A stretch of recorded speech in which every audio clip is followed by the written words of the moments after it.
Well, I'd like to bring out my panelists. I think they're going to come out and sit down. If we could have Anne-Marie Gillen join us.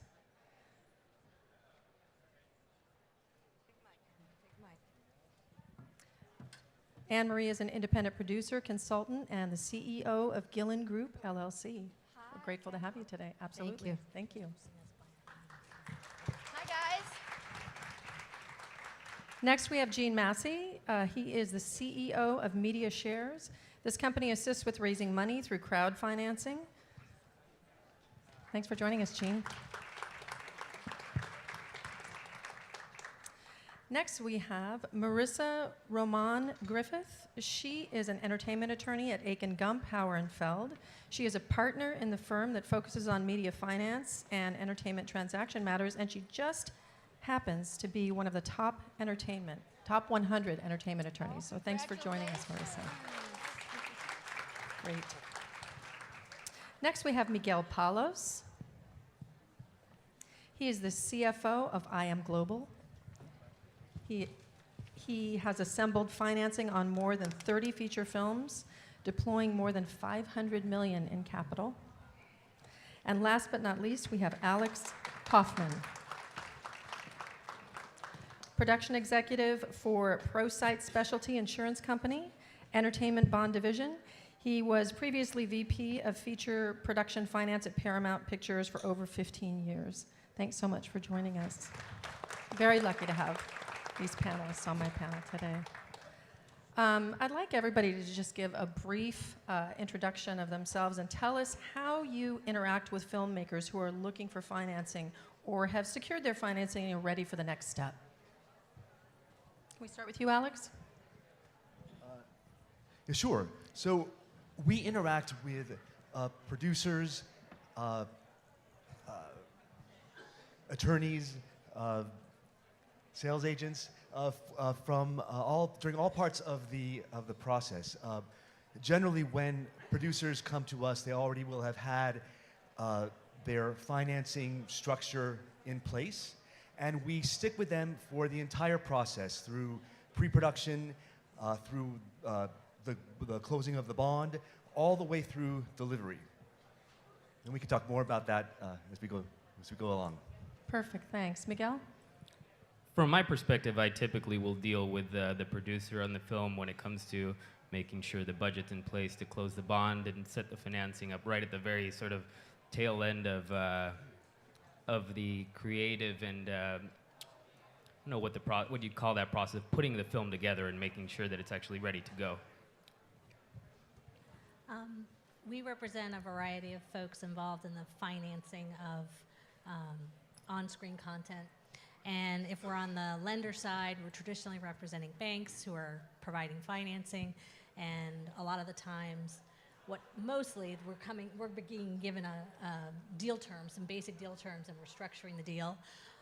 Or if we're representing a company, we're helping them secure financing, whether it's a corporate credit facility, an independent, financing a particular project, or co-financing, reviewing their co-financing deal with another company. That's where we get involved. Perfect. I'm Thanks, Gene Massey with MediaShares. I'm sure you've all heard of crowdfunding. For a long time, crowdfunding was thought of as donations and rewards on Kickstarter and Indiegogo. And now there are new SEC rules that allow you to raise capital online, equity capital, even on your own website. And obviously, you need a marketing campaign to sell your shares to the public, and that's what MediaShares does, helps you market your online campaign. Anne-Marie? Thank you. I'm Anne-Marie Gillen. I wear two hats. One as a consultant, so I work with independent filmmakers, producers like yourselves, as well as indie investors coming into the area. So I'm somebody that's at the beginning of the process. So either, coming at me and you may have a script or an idea and you need to know how to, put a package together, write a business plan, run financial projections, who's the right international sales agent. So I am doing every day what you're trying to do. So I'm at the beginning stage dealing with filmmakers. Wonderful, thanks. Miguel, would you be so kind as to briefly give us an overview of film financing for those who aren't familiar with the various options? Sure. you probably think about how you're going to put a film together depending on how experienced you are, if you've done it or not once before, and the majority of folks out there, the laymen, probably think that it's just a studio writing a check, right? And if I give you a script and you like it, the budget will come together, you guys will help me, and if it's $5 million, I'll get a nice $5 million check, thank you very much, and I'll go make my movie. The reality for independent filmmakers is a lot more complex than that.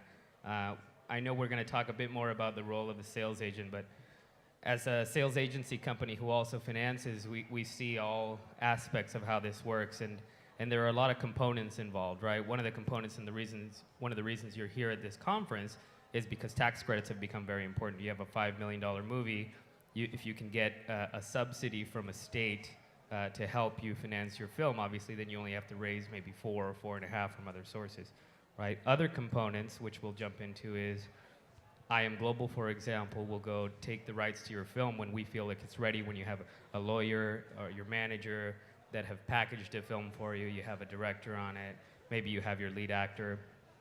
We'll take it to what's going on right now in the south of France, to the Cannes Film Festival or to another film festival, and we'll go try to make pre-sales. We'll go say, okay, here's a script, here's a director, here's a producer, here's all these pieces. We're going to make it happen. If we do, will you go buy the rights today for the UK, for South Africa, for any of the territories around the world, maybe even for the US? You take that piece of paper, you take it to a bank, and that will be another piece of your financing, right? Hopefully between those two, you've covered a substantial percentage of your budget, and then what's left is what we refer to as equity. And that's somebody actually gambling and saying, you're going to make a good movie, and somebody's going to like it, and box office is going to perform, or Netflix or Amazon or one of these other platforms are going to pay enough for it that then your $5 million in my example is covered. So that's a little bit simplistic, but that's sort of the basic components of what I typically see in the independent film financing structure. If I just might add, because in order to do that, some other key components you'll have to deal with is you'll need to have a completion bond. So if you're taking paper or debt financing or collateral, these are terms you're here, which is that pre-sale agreement to a bank or a fund. They're going to require you to be bonded, which is in essence an insurance policy guaranteeing your movie can be done on time, on budget. And they're also going to require you to have what's called a collection account. And that's, in simplistic terms, a third-party escrow account that's set up so all the sales and stuff go into that collection account. So those are other components that you need. So you begin to see that it is a very complex puzzle pieces that you are constantly trying to pull together in order to bring in a finance plan. Thanks for bringing that up. Would you mind, Alex, talking a little bit about the completion bond process?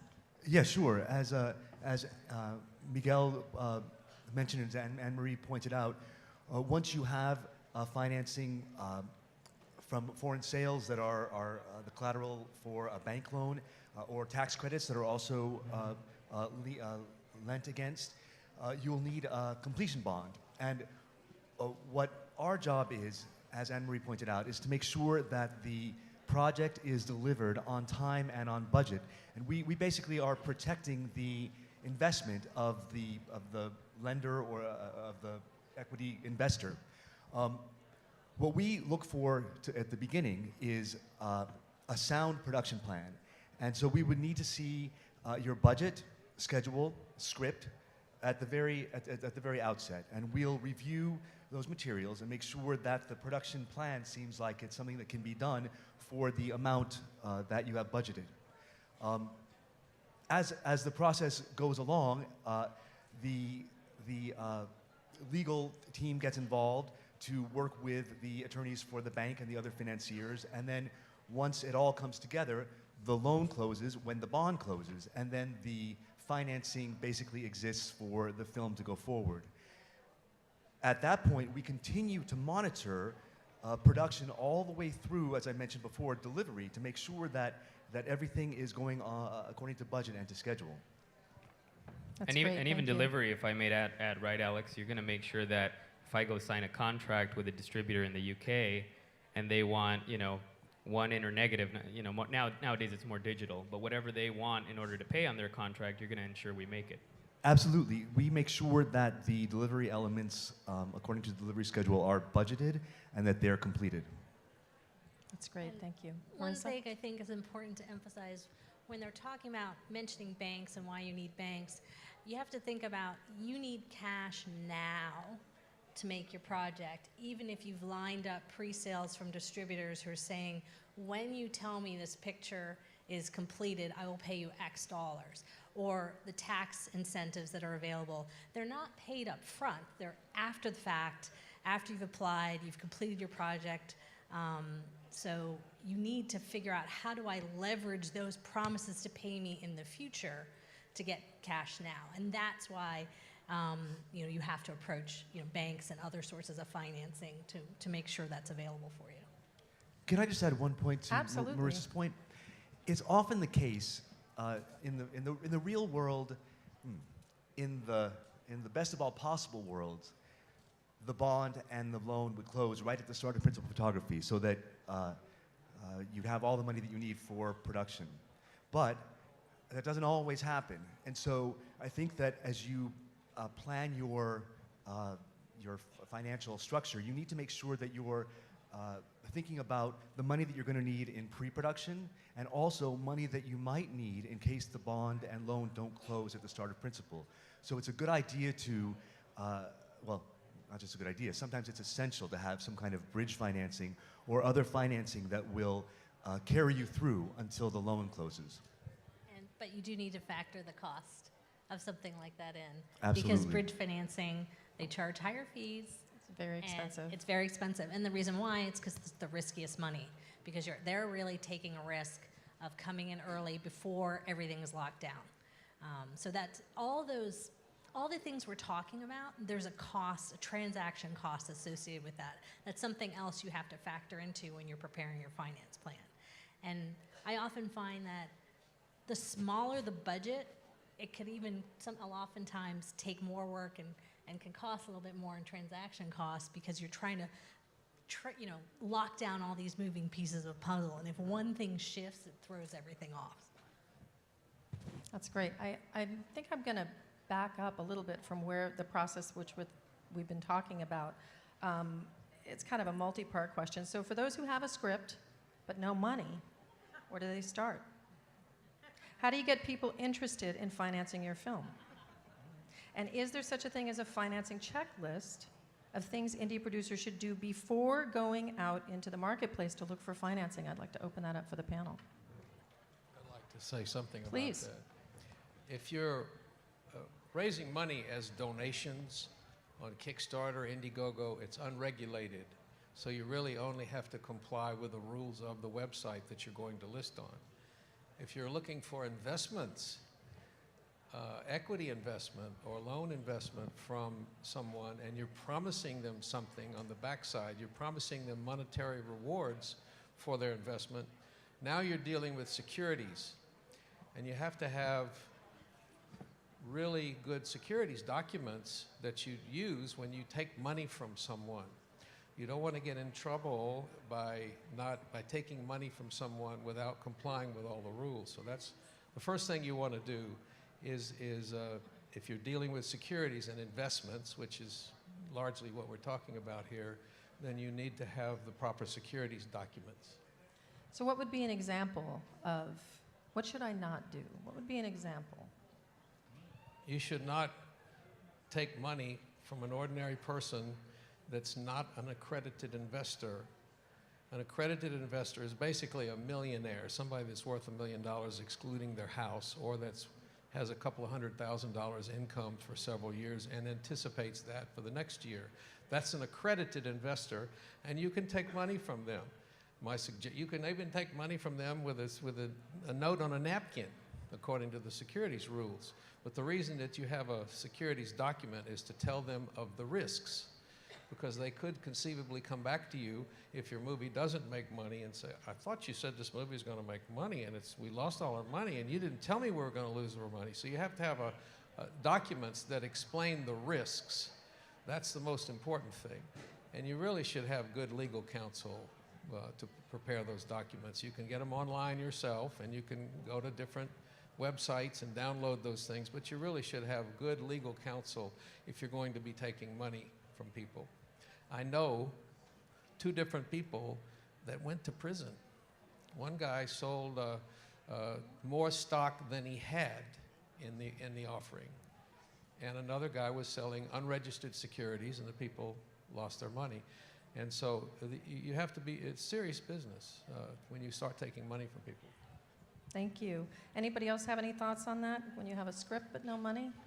Yeah, one thing that the bond company could possibly help with is if you have a script, a budget, a schedule, if you're kind of getting ready to go and you're getting ready to approach financiers, you can approach a bond company and ask for a letter of intent. Now, it's not a binding document, but it's something that we do furnish to producers if the material that we receive is satisfactory.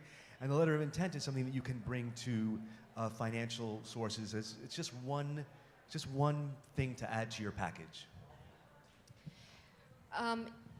First, you're going to hear two things out there consistently. What is your finance plan and what is your package? So you need to be building both those things simultaneously. And when they refer to, we've been talking about the finance plan, but when they refer to what is your package, that's your budget and schedule, your director, your cast, your entertainment attorney is very important. If you have any finance plan as well, what Jean was talking about, whatever documentation you need, a business plan with financial projections or private placement memorandum or offering or SEC documents. That's all part of the package that you need to start to pull together. So the first part of it is who's your director, who's your cast. And if you don't have any money, it's that age-old chicken and the egg about how do I get a cast if I don't have money. And That's the next question. oh. Sorry, didn't mean to jump ahead. But those are the things you need to begin to pull together. And if you don't know how to do that, then you really should think about, okay, who's a producer, who's a production company that I can go to that does know how to do that I think would shine to this material. But where you need to sit first and foremost and what your number one job is to have not a good script, not a great script, but an exceptional script. So do not go out and do any of these pieces until you know you have an exceptional script. And it's not just based on what you think and what your reading group thinks. You should have professional coverage done, you know, things of that nature. So you really have done the litmus test to know you've got an interesting piece of property. That's wonderful. Thank you. And you, address and one you thing? can't just mail a script somewhere. No one takes unsolicited scripts. They will usually be returned to you with a note saying the package was never opened. And that's just because of, you know, too many lawsuits. So don't just mail your script out. And actually, you Or should email. Yeah, exactly, exactly. But so that is a hurdle, especially if you don't have any connections. But meeting a producer, you know, that is a good way to get in the door. Having someone you actually have a personal connection with, those are people who can open the door for you and possibly get an agent somewhere to read your script. I'd like to address that. She's absolutely right. I have a friend that managed to get the money from an investor to make a down payment on the talent. You know, to get your movie done, you have to have someone attached. So he talked an investor into giving him the money that the agent, that he thought the agent would accept. And no one would take his money because they never heard of him. They didn't know this guy. He'd never done a movie before. He said, well, I've got the money. Here's your pay or play money. And they wouldn't take it until he partnered with a production company that they knew. And then after he partnered with them, oh, you're working with, oh, okay, then fine. And not only that, but you partner with a production company, and they're there to help you, give you advice, show you what to do next. You really can't beat it. That's great. Thank you. So my next question is, without a track record, how do you align yourself with a credible entertainment attorney or sales agent? If you don't have any background or experience or anything like that, how would you align yourself? Network, get a manager somehow, get an agent somehow. I would say, I would go back to the point earlier. Make sure your script is great and it will find a home. Yep. If your script is not finding a home, you maybe need to take a second look at it, because those things just, they rise to the top of the list. Just, I'll tell you, our company probably gets 500 scripts a week. And Unsolicited? Not unsolicited, I couldn't tell you. To Marissa's point, But it's a lot, we don't right? open those. Yeah, of course. We send them back. We don't want somebody to say, you made a movie about a dog. My movie had a dog in it. You made my movie. Oh, wow. That's number one. And then, you go to events like this. You go to events where production companies are around. You get someone that has made a movie to read your script or to look at your plan and evaluate it. And if they like it, they'll take it to people they know. And in terms of, attorneys, what you're really looking for is production counsel. If you've got a script and you're trying to get something made, or if you've got a project, even if a package developed and you're trying to get something made, you want production counsel. And the good thing is that there are lots of production counsel located in Los Angeles who are willing to work on a cap fee basis, doing projects, but you do have to give them cash up front. They're going to want a good chunk of deposit money because they can't live on air. So, And an event that happens right in your own backyard is the American Film Market, which is another one of the markets like Cannes and Berlin, etc. So I would highly recommend, getting a day badge and going and walking the hallways and just seeing, who the international sales agent are, the type of material that they're selling. Does it fall into the genre and the type that you have? You'll see how they are selling in the posters and the one sheets, and it'll help you begin to understand the marketing and the things that you'll need to pull together. And sometimes you can try to set a meeting with them. They're there to sell, so it's not always that easy. But many of them have offices here in LA, so after you've done your research and made some connections and gotten some cards, and you've kind of picked 5 that seem like the right kind of companies, you can then try to set a meeting later for that. But again, for them to do their job, they need the package. So if you're coming at them with the script only, we're kind of back to square A again. Can I ask Miguel just a quick follow-up? So you say you get 500 solicited scripts, or scripts from legitimate sources Correct. every week. What are the main sources that they come from? Are they agents? Is it managers? Mainly from agencies, also from producers that we've worked with before, also from directors that we've worked with before, also from producers, directors, production companies that we may not have necessarily worked with, but that have something to put together, right? But the vast majority of scripts that we get come from agencies, and not necessarily just CAA, WME, but smaller agencies as well. Say something. Sure, Gene. I'm a firm believer in script consultants. There are script consultants that will read your screenplay for a fee, and they will help you shape it into something that's saleable.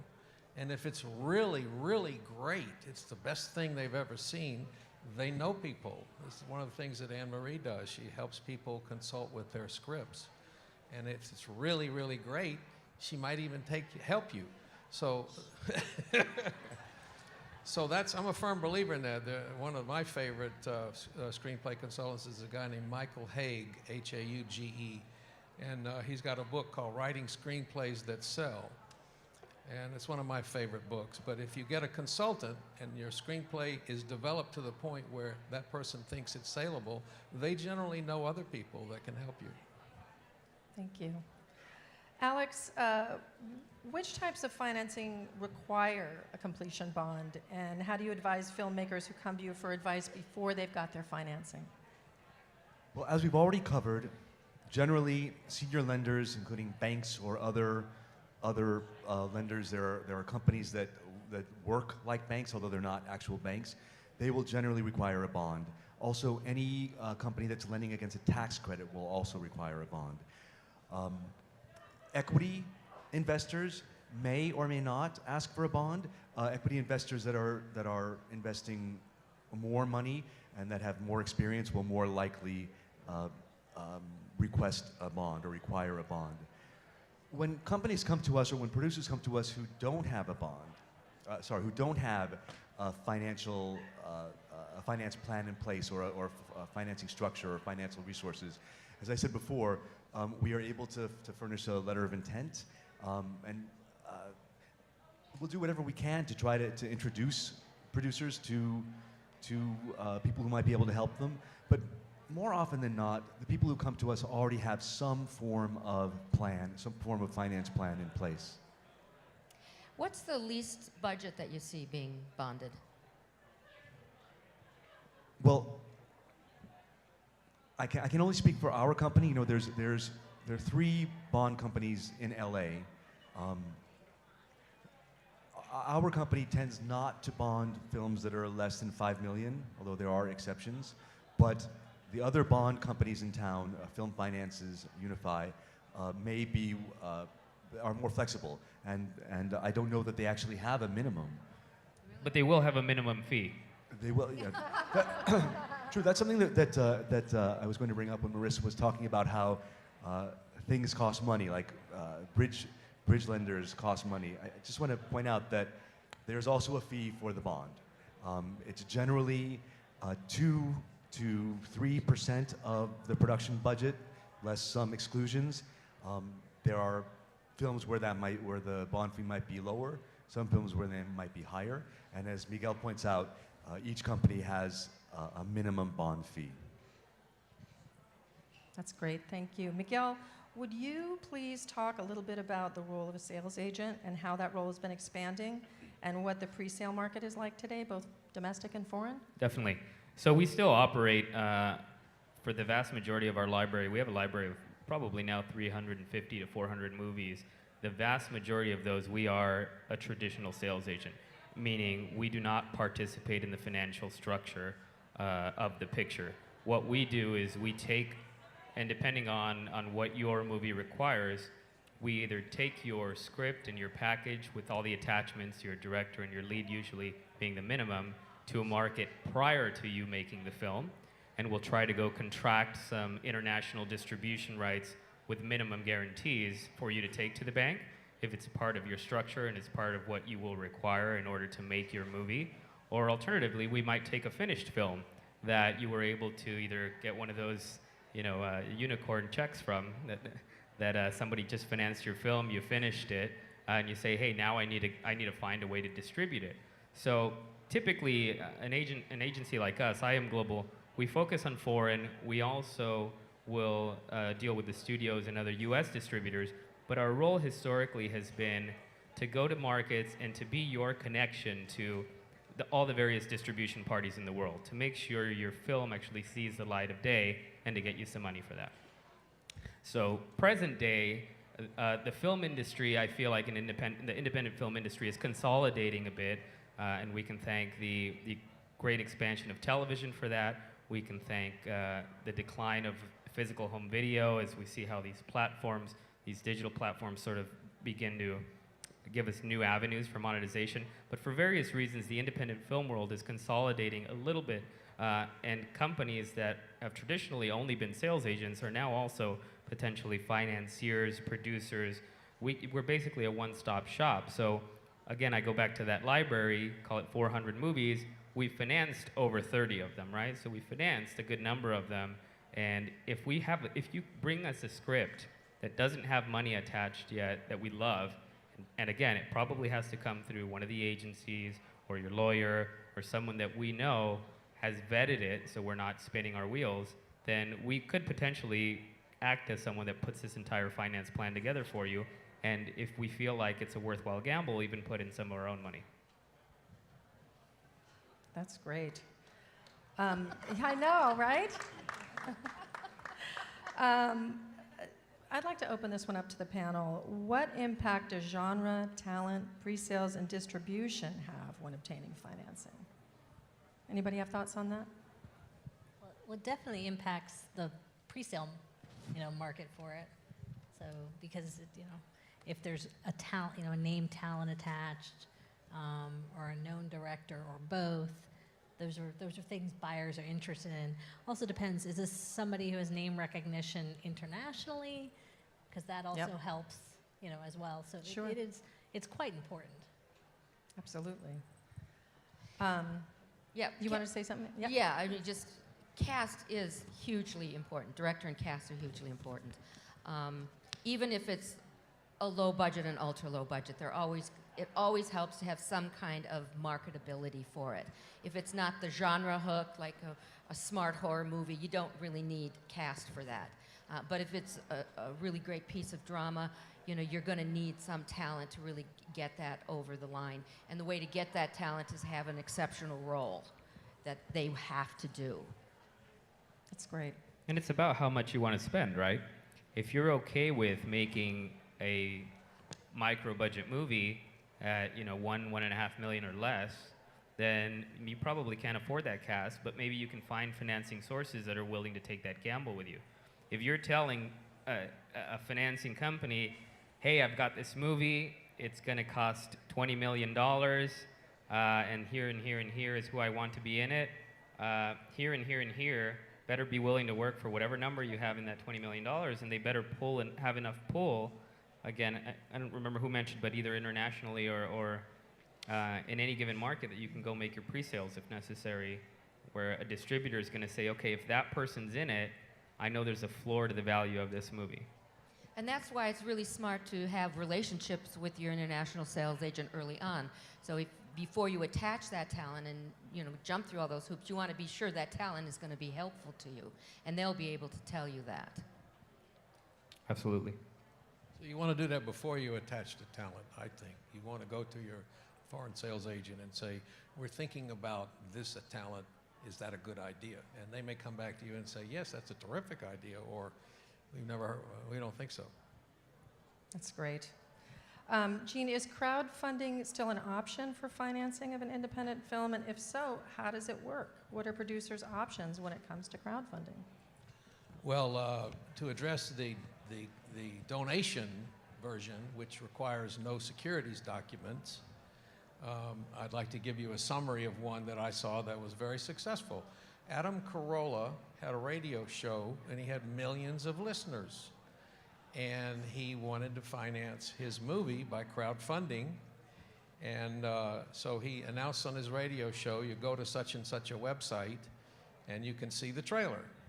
And he got $1.4 million in 30 days because he already had a crowd that was listening to him. He already had an audience that he could point to something.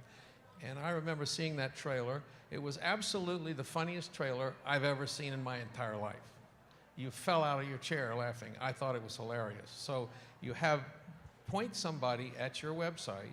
This is donations. It works for equity too. But by pointing someone to that website and then having something there that's so saleable, he was able to get his funding in a short period of time. Now, it's now on Amazon. It was $1 million budget or something. And Amazon pays him 25 cents per view. So he's got to have 4 million views on Amazon before he breaks even. Now, he can sell it some other places too, I'm sure. Well, it's a little bit misnomer by saying break even because it was donations. He doesn't have to pay them back. He's already making money. That's right. That's right. So that's the nice thing about donations. He probably he gave them something. I remember he had a list of rewards, much like Kickstarter, where you get a copy of the movie and stuff like that. So you've still got deliverables, even in the crowdfunding world. Now, if it's equity crowdfunding, it's another story. We've done some offerings that were not successful. The marketing budget wasn't there to market the offering as an equity offering. So it's not a picnic. And then you've got the securities documents and things to comply with if you want to make it an equity offering. There are new ways you can do it now. This is the good news is the SEC allows you to advertise your offering now. They didn't do that before. You couldn't go out to the general public, even to accredited investors, and try to advertise your offering. Now you can. You can put an ad on your website. Click here if you'll invest. So you can have your trailer for your movie and all about the movie and have a button there that says invest now. And then you can only take money from accredited investors. They also have two things now that you can take money from anyone. Non-accredited investors basically means anyone. And one of those is the regulation CF, but you have to be on a portal like Start Engine or WeFunder. You can go on Start Engine or WeFunder and post your movie on there. On Start Engine right now, there is a Christmas movie that's they've only got $50,000 so far, and they've got 53 days to go, but they made a really cute little Christmassy trailer for their Christmas feature, and they're actually getting money on there. They've already surpassed their initial goal, which allows them to take the money. And so there are many ways to do it. Now, there's also something called Regulation A that we're specialists in, where it allows you to raise up to $50 million from the general public, even non-accredited investors. But the compliance to comply with that is a couple of $100,000, plus your marketing budget. So if you've got $500,000 and a great movie and a cast, you still have to have a package. You know, if it stars Gene and Marissa, you're not going to get much of a many sales. So you have to have a package just like you would with the regular movie. The audience wants to know, the crowd wants to know who's in it and who's directing, and well, oh, these guys won an Emmy and won an Oscar. Oh, okay.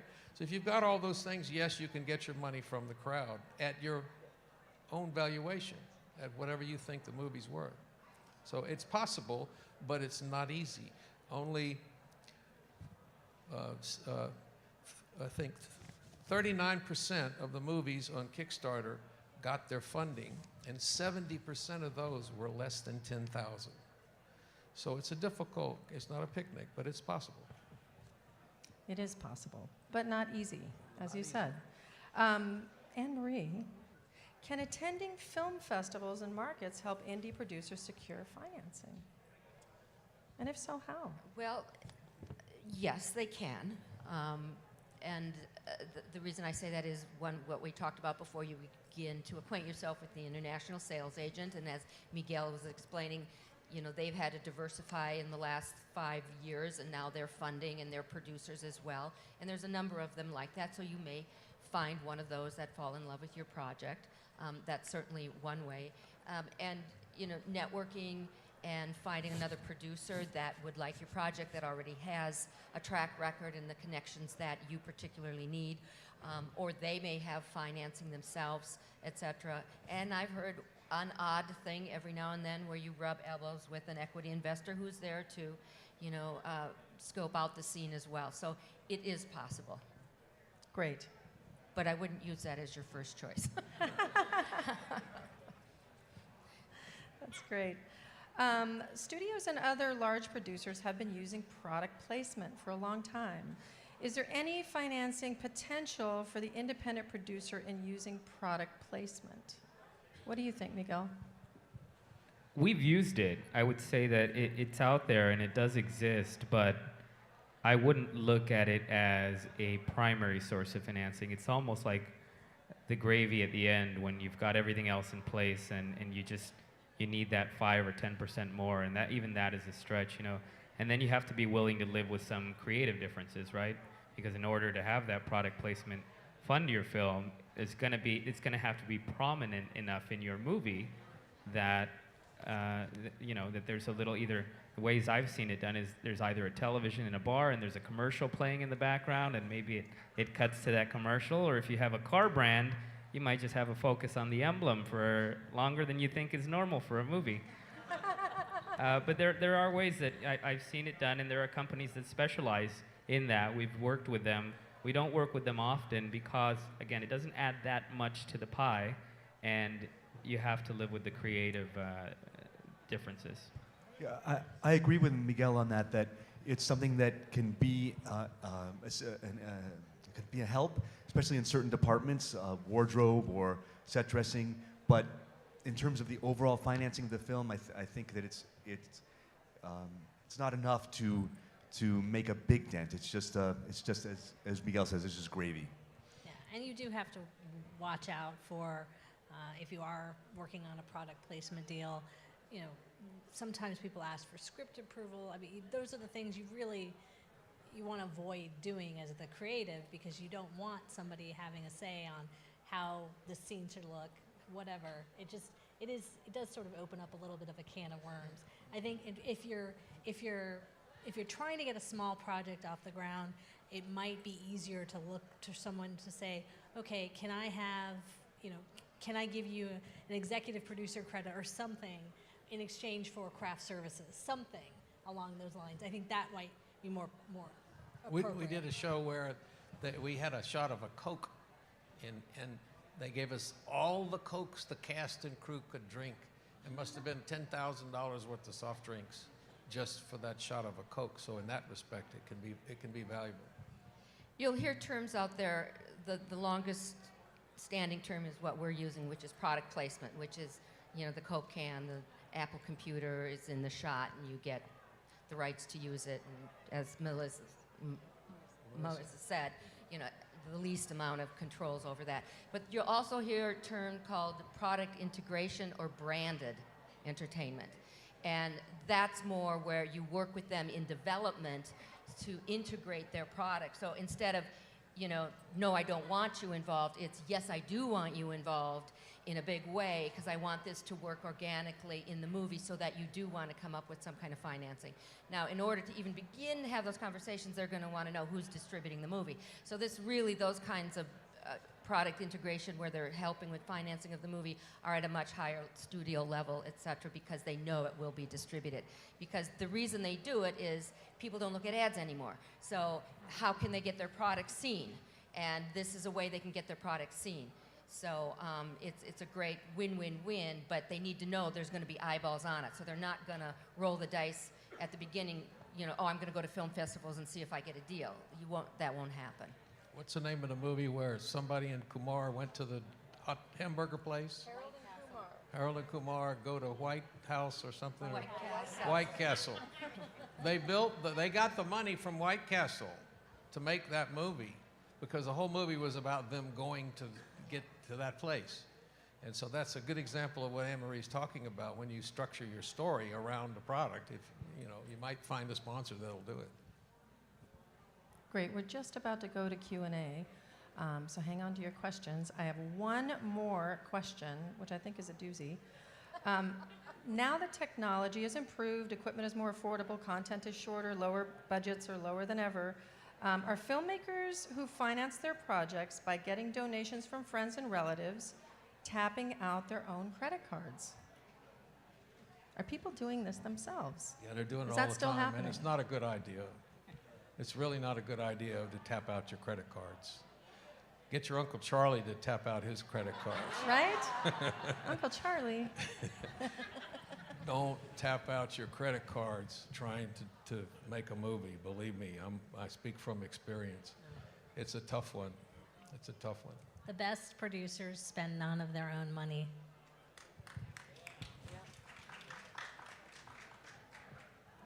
Perfect. So I'll add a little bit to that. So I would agree with everyone here, but I will say this: it does happen. You know, I Am Global was founded on a little movie called Paranormal Activity. The gentleman Oren Peli made the movie, and you know, every time somebody tells a story, it gets lower and lower and lower. He made it for $5. I think the reality is he probably spent $15,000. He borrowed a camera for free. He got all his friends to work for free. He filmed it in his condominium in San Diego, and so it does happen. But that was a revolutionary style of movie making, right? That was the follow-up to what was only done before by Blair Witch, I think, where it was that type of just innovative filmmaking that, you know, has come and gone since then. But even then, the final movie that was actually released by Paramount probably had a budget of over $1 million with all the special effects, with all the editing, with all the deliverables that they ultimately made. So you can make a movie, but I would spend that money or that time either making a trailer and putting it on a funding site, or just proving out your concept more so, you know, than actually, you know, maxing out your credit cards. Yeah, But one more thing I'd like to add with that. I made a 10-minute showpiece for an actress friend. She lived in Brentwood. We had a free house. She was a very talented actress, and we shot a 10-minute piece, professionally edited, on digital for $13. It cost 2 9-volt batteries and 2 tapes. And so my suggestion is that you do that.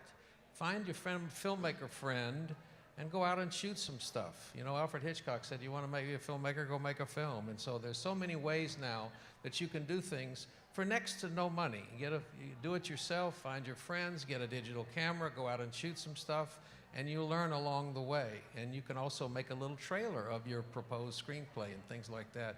So there's a wonderful new world of possibilities now with this digital filmmaking, that you can actually go out and make a film, make a little short film, and have fun at it, and do it very cheaply, so you don't have to max out your credit cards. Great, thank you. Alex, you wanted to say something?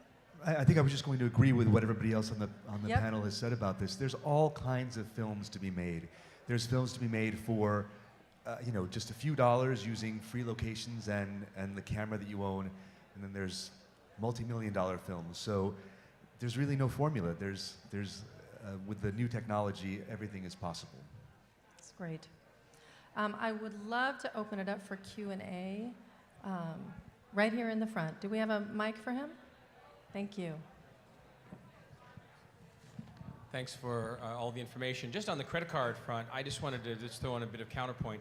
Years ago, I was one of the DPs on a film called Hollywood Shuffle, and the filmmakers believed in their project, couldn't find any financing for it, and so the filmmaker actually just paid for it on his credit card, shot it over a series of weekends over the better part of a year, and shot enough of it that Sam Goldwyn actually became really interested in it and actually paid for the completion of it. It went from 16 to 35 at that point, and so that's a sort of another take on it. It could have flopped, but it didn't as it happened. So. For every one of those, there's 100 that... Do it if you can afford to lose it. Don't do it if you I can't. think that's That's the a point. great yeah. rule. That's, Yeah. that's the deal. Yep, right back here. This is a question for Gene. Hi, Gene.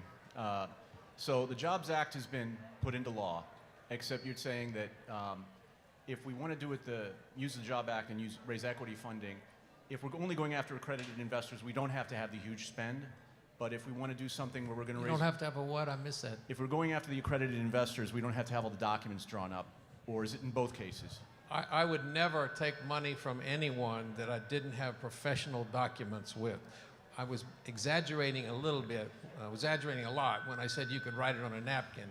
Legally you can, but it's not smart at all. It's just, suppose you've got a situation where you want to raise $1 million and you've got 2 million shares issued and authorized. You're going to sell each share that you're going to raise for $1 each, and you want to go after the Joe that can afford to spend $20 but isn't an accredited investor. Let me tell you the problem is the cost per acquisition of the $20 investor. That's the challenge that we've found in a lot of cases. Yes, it sounds good on paper. We're going to sell a single share to $20, and if they lose it, no big deal. I have a patent for that, by the way. I have an issued business method patent for financing movies for selling single shares of stock and giving a video as a dividend.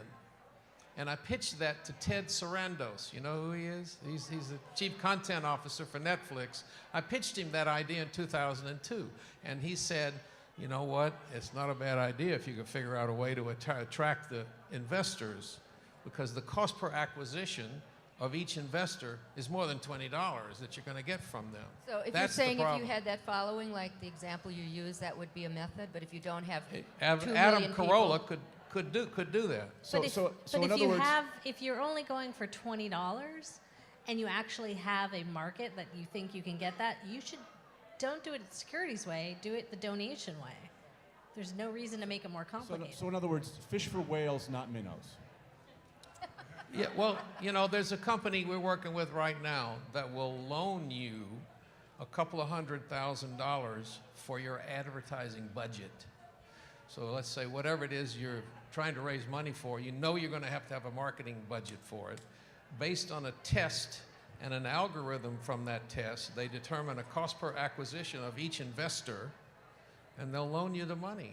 And they get, for their $100,000, they get back $150 from your money that comes in. They get back the first money, but it gets you going.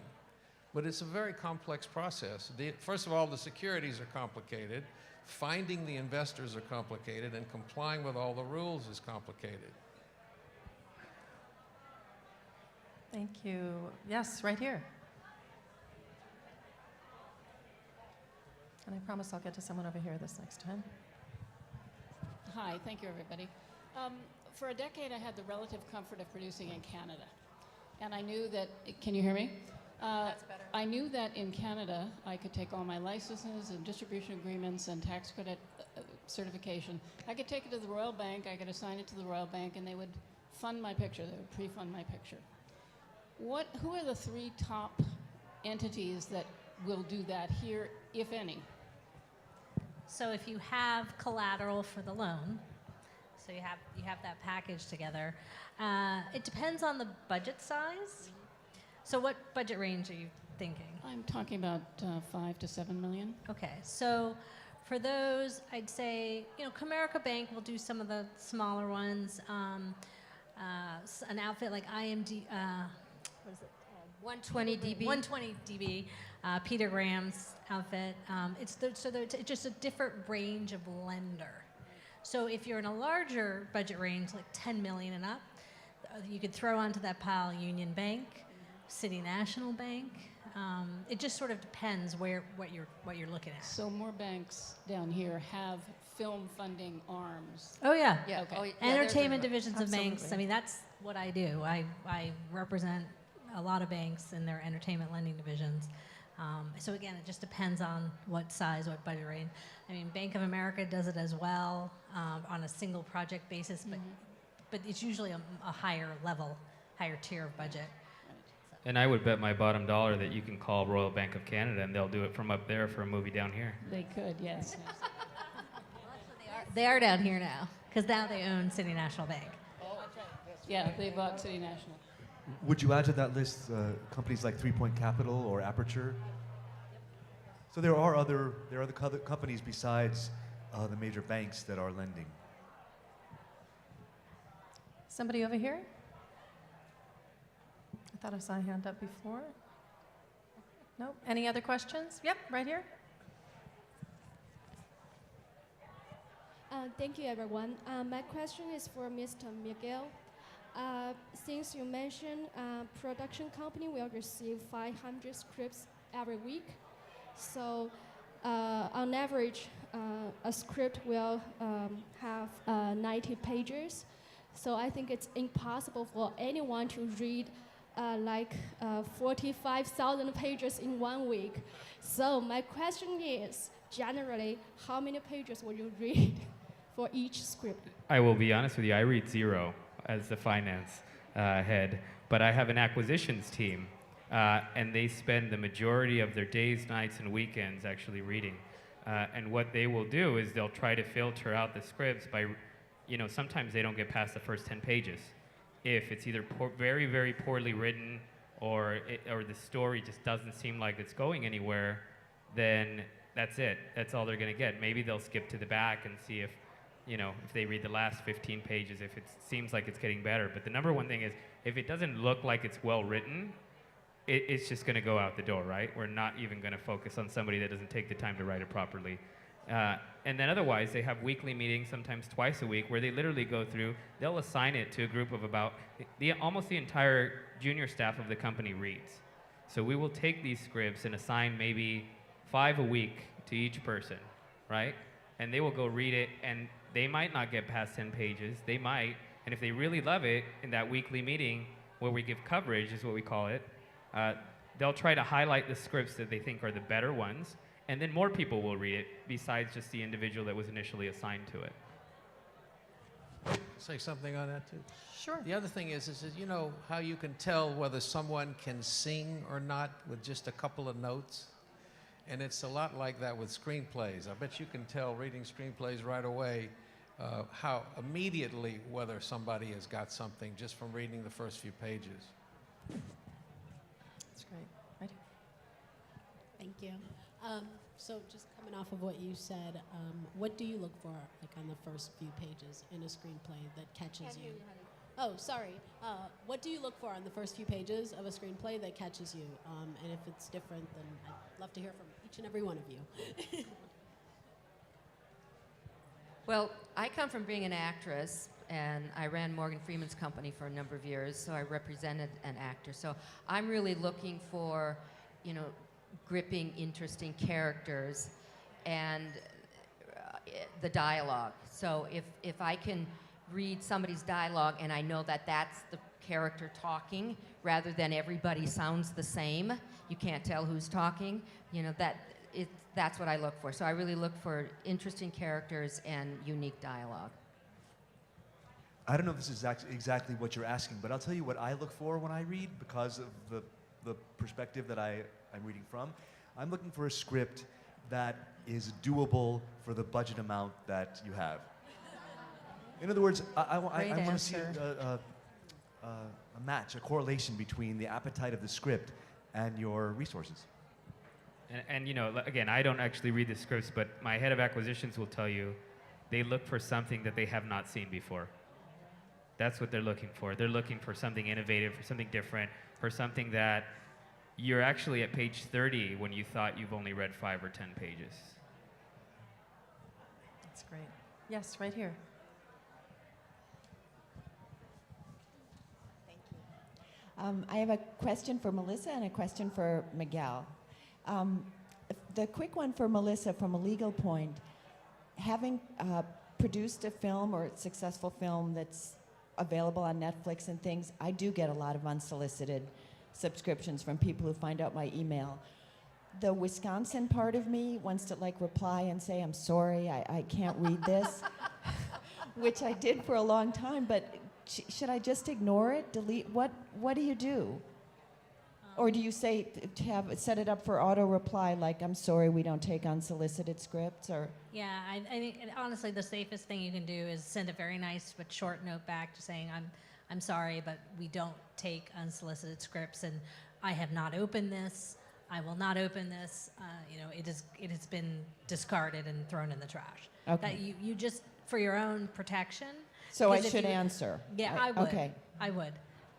All right. Then the question for Miguel is, can you talk a little bit about how the pre-sales market is shifting and changing? Because I know it's not as lucrative as it used to be. So what you're looking for when you make pre-sales? Definitely. I mean, it is definitely evolving. It's the percentage of your budget that you can cover from pre-sales, just generally across the board, right? There are exceptions to every one of these rules, is diminishing.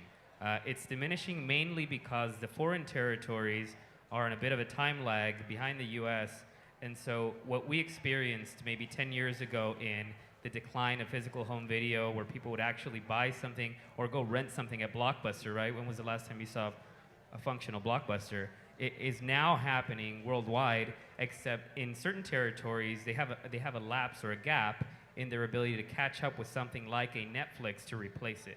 And even something like a Netflix and Amazon and iTunes, all of these various forms of VOD that are meant to substitute the home video revenue that the studios so long relied on, it's still evolving where you can't say, I've had 20 years of this, or I've had very, very solid results with this if I have this actor, if I have this X, Y, and Z. And so buyers are scared to take that gamble, and so they have a lower floor of what they're willing to pay, right? Or I should say a lower ceiling of what they're willing to pay. So they'll look at your film for all its merits and maybe not pre-buy it at all, even if it seems like an excellent movie, because they want to wait to see what it looks like, to know who's going to pick it up, to know what the TV value is, etc. So we have noticed a shift, for these reasons. Making a movie in a location that has a tax credit is so important today. And then outside of that, we're taking more risk and equity and hoping that the likes of A24 will come and support more independent films that, that are not necessarily the Marvel action hero movies. That's great. I have time for one more quick question. There's a person right here. Hi, I want to thank you all for being here. It's been very helpful. I'm not really sure if this is a brilliant question, but if one was to desire a one-on-one for a consultation or your time to follow up on questions and get advice and direction when starting a production company to produce their own screenplays and YouTube show, for example, what kind of finances are we talking about for your services? Well, I think that's us two, us three. I'm eyeballing all of you. No. I'm generally good for a phone call for free, something I can tell you. And if it sounds promising, then we would go from there. You can call me. You can see me afterwards. I'll give you a card. I generally don't charge anything for a phone call. Excellent. Tell you what I think. Cool. How long of a phone call, Gene? Half an hour? A what? 3 hours? Oh, that sounds wonderful. Ladies? Yeah. I mean, I'm not as close as they are to launching of projects, because when they come to me, they've already been packaged, they've already have a finance plan. I'm really just making sure everything fits together and works. Okay. I'm similar to Jean. I'll certainly talk with somebody for 15, 20 minutes to get a sense of what you need and what your questions are. Sometimes we can just answer a couple of key questions. And if there's more long-term consulting and services that you need, then I would give your proposal or a quote. Okay, great. Thank you so much. That's great. I think that's about all the time we have today. I really want to thank my incredible panelists for coming today and spending their Saturday with us. Thank you. Thank you, everybody. Thank you. And I want to thank the California Film Commission, Amy Lemish, and Eve Honthaner for having us here today. It's been a pleasure. Thank you.